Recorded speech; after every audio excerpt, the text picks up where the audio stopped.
Hi guys, welcome back to our channel. So upcoming KEAM 2026 പുതിയ normalisation procedure ആയിരിക്കും കൊണ്ടുവരിക. ആ പ്രൊസീജിയർ എന്താണെന്നും ആ പ്രൊസീജിയർ വഴി നമ്മുടെ മാർക്ക് എങ്ങനെ കാൽക്കുലേറ്റ് ചെയ്യാമെന്നുള്ളതാണ് നമ്മൾ ഈ വീഡിയോയിൽ ചെയ്യാൻ പോകുന്നത്. സോ വീഡിയോയിലേക്ക് പോവാം. സോ ഗൈസ്, നമുക്ക് ഫസ്റ്റ് കീം 2024, അതായത് ഞാൻ പാസ് ഔട്ട് ആയത് 24ലാണ്. ആ വർഷത്തെ നോർമലൈസേഷൻ, അതായത് എനിക്ക് പഴയ മെത്തേഡാണ് ഫോളോ ചെയ്തിരുന്നെങ്കിൽ എനിക്കുണ്ടാവുന്ന മാർക്കിൻ്റെ ഡിഫറൻസാണ് ഞാൻ പറയാനായിട്ട് പോകുന്നത്.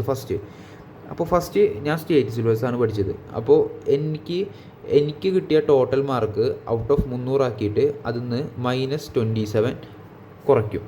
പിന്നെ എൻ്റെ അതേ ബാച്ചിൽ പാസ് ഔട്ടായ 24 ബാച്ചിലെ CBSE കുട്ടികൾക്ക് +8 കൂട്ടും. സോ ഒരു ടോട്ടൽ സ്റ്റേറ്റ് സ്റ്റുഡൻറ്റിന്, അതായത് സ്റ്റേറ്റ് സിലബസ് പഠിച്ച 24 സ്റ്റുഡൻറ്റിന് ഉണ്ടാവുന്ന ടോട്ടൽ മാർക്ക് ഇത് രണ്ടും കൂട്ടിയ 35 മാർക്കിൻ്റെ വ്യത്യാസമാണ് അവിടെ ഉണ്ടാവുക. ഓക്കെ, അതാണ് കീം 2024 ഒരു സ്റ്റേറ്റ് സിലബസും ഒരു CBSE കുട്ടിയും തമ്മിൽ ഉണ്ടായ മാർക്കിൻ്റെ വ്യത്യാസം. 35 മാർക്ക് എന്ന് പറഞ്ഞാൽ വളരെയധികം വ്യത്യാസം വരും നിങ്ങളുടെ റാങ്കിൻ്റെ കാര്യങ്ങളിൽ. ഇനി വരാൻ പോകുന്ന കീം 2026 അപ്ലൈ ചെയ്യുന്ന ഫോർമുലയും അതുവഴി എങ്ങനെയാണ് ഓരോ സബ്ജക്റ്റിൻ്റെയും നോർമലൈസേഷൻ മാർക്കും എങ്ങനെയൊക്കെയാണ് അതിൻ്റെ വെയിറ്റേജ് എന്നുള്ളത് ഞാൻ പറഞ്ഞുതരാം.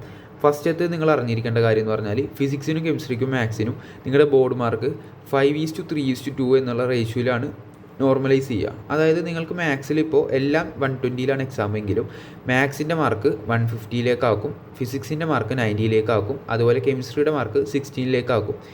ഇപ്പോൾ പിന്നെ അറിഞ്ഞിരിക്കേണ്ട കാര്യമാണ്, ഒരു സ്റ്റേറ്റ് സിലബസിൽ പഠിക്കുന്ന സ്റ്റേറ്റ് ടോപ്പർ വിത്ത് 100 മാർക്ക്, അതായത് ഒരു സ്റ്റേറ്റ് സിലബസിൽ പഠിക്കുന്ന സ്റ്റേറ്റ് ടോപ്പർ 100 മാർക്കാണെങ്കിൽ അത് ഈക്വലാണ് എന്തിനോട്?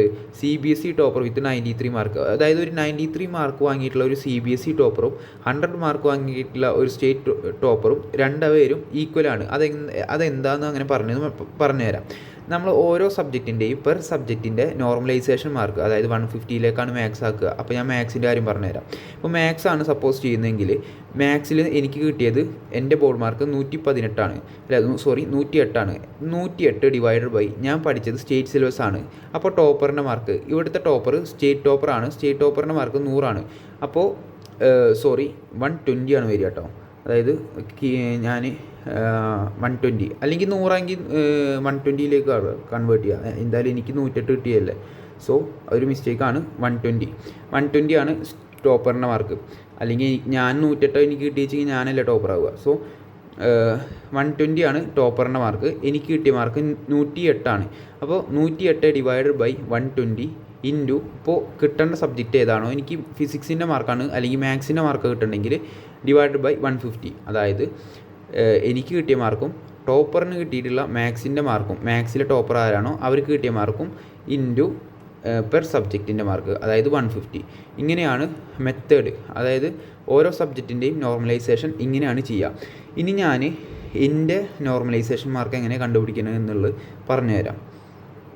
നിങ്ങൾക്ക് എന്തായാലും ഡൗട്ട് ഉണ്ടാവും എന്ന് വിചാരിക്കുന്നു. ഞാൻ ആ പറഞ്ഞ കാര്യങ്ങളിൽ ചിലപ്പോൾ ഡൗട്ട് ഉണ്ടായിരിക്കാം, ചിലർക്ക് ക്ലിയർ ആയിട്ടുണ്ടാവും. പക്ഷേ ഞാൻ എൻ്റെ നോർമലൈസേഷൻ മാർക്ക് എങ്ങനെ കണ്ടുപിടിക്കുന്നതെന്ന് മനസ്സിലാക്കിയാൽ ആ ഡൗട്ട് ക്ലിയർ ആവും എന്നാണ് ഞാൻ വിചാരിക്കുന്നത്. സോ എനിക്ക് മാത്സിൽ കിട്ടിയിട്ടുള്ള മാർക്കാണ്, അതായത് ഇത് നിങ്ങളുടെ +2 ബോർഡ് എക്സാം, +2 ഇതിൻ്റെ എന്താണെന്ന് പറയുക ആൻസർ, നിങ്ങളുടെ മാർക്ക് ലിസ്റ്റിലുണ്ടാവുന്ന മാർക്കാണിത്. അതായത് CE, PE, TE എന്ന് പറഞ്ഞിട്ട് 3 ആയിട്ട് നിങ്ങളുടെ മാർക്ക് ഉണ്ടാവും. ഇത് 3ഉം കൂട്ടിയ 120ലായിരിക്കും നിങ്ങളുടെ മാർക്സ് വരിക. സോ എൻ്റെ മാത്സിൻ്റെ ടോട്ടൽ എന്ന് പറഞ്ഞാൽ 108 ആണ്, 108 ആണ്. ഫിസിക്സിൽ എനിക്ക് വരിക 119 ആണ്. അതുപോലെ കെമിസ്ട്രിയിൽ 120 ആണ്.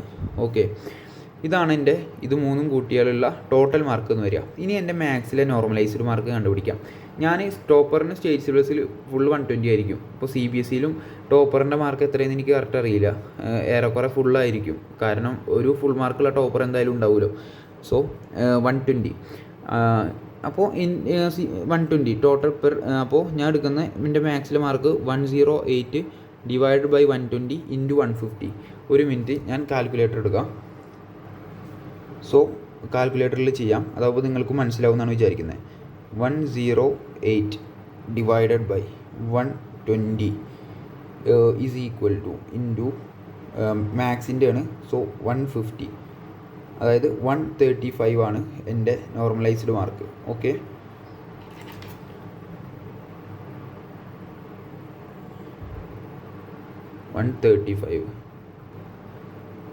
ഇനി എനിക്ക് കിട്ടിയ ഫിസിക്സിൻ്റെ മാർക്ക് നോർമലൈസ് ചെയ്യാം. അതായത് ഫിസിക്സിൽ എനിക്ക് കിട്ടിയത് 1119 ആണ്. അതായത് 119 119 ആണ്. 119 ആണ്. അതായത് 119 മാർക്കാണ് എനിക്ക് കിട്ടിയിട്ടുള്ളത്.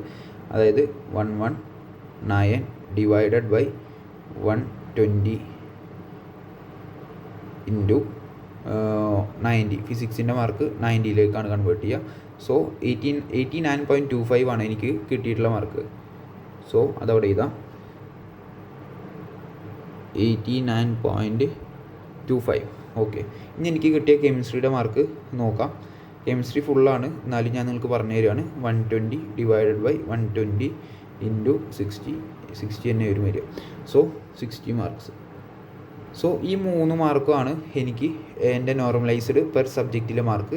ഇനി ഇത് 3 കൂടി കൂട്ടിയാലാണ് എൻ്റെ ടോട്ടൽ മാർക്ക് അറിയുക. അതായത് മാത്സിൽ കിട്ടിയിട്ടുള്ള 135ഉം ഫിസിക്സിൽ കിട്ടിയിട്ടുള്ള 89.25ഉം അതുപോലെ തന്നെ 60ഉം ഈ 3 മാർക്ക് കൂടി കൂട്ടിയാലാണ് എൻ്റെ നോർമലൈസ് ഫുൾ, അതായത് എനിക്ക് എൻ്റെ ബോർഡ് നോർമലൈസ്ഡ് മാർക്ക് പറയാൻ പറ്റുക. അതായത് 135 പ്ലസ് 89.25 പ്ലസ് 60, അതായത് 284.25 284.25. ഇതാണ് എൻ്റെ ബോർഡ് നോർമലൈസ്ഡ് മാർക്ക്. സോ നിങ്ങൾക്ക് എങ്ങനെയാണ് ബോർഡ് നോർമലൈസ്ഡ് മാർക്ക് കണ്ടുപിടിക്കുകയെന്ന് മനസ്സിലായിട്ടുണ്ടാവും എന്നാണ് ഞാൻ വിചാരിക്കുന്നത്. സോ വീഡിയോ ഇഷ്ടപ്പെട്ടാൽ ലൈക്ക് ചെയ്യുക, ഷെയർ ചെയ്യുക, സബ്സ്ക്രൈബ് ചെയ്യുക. സോ ഓരോ ലൈക്ക് കിട്ടുമ്പോൾ നമുക്ക് ഇതുപോലത്തെ ഓരോ ഇൻഫർമേഷൻ പാസ് ചെയ്യുന്ന വീഡിയോ ചെയ്യാൻ നമുക്ക് ഒന്നുകൂടി ഒരു ഇൻട്രസ്റ്റിംഗ് ആണ്. സോ ലൈക്ക് ചെയ്യുക, ഷെയർ ചെയ്യുക, സബ്സ്ക്രൈബ് ചെയ്യുക. Okay, thanks for watching. By.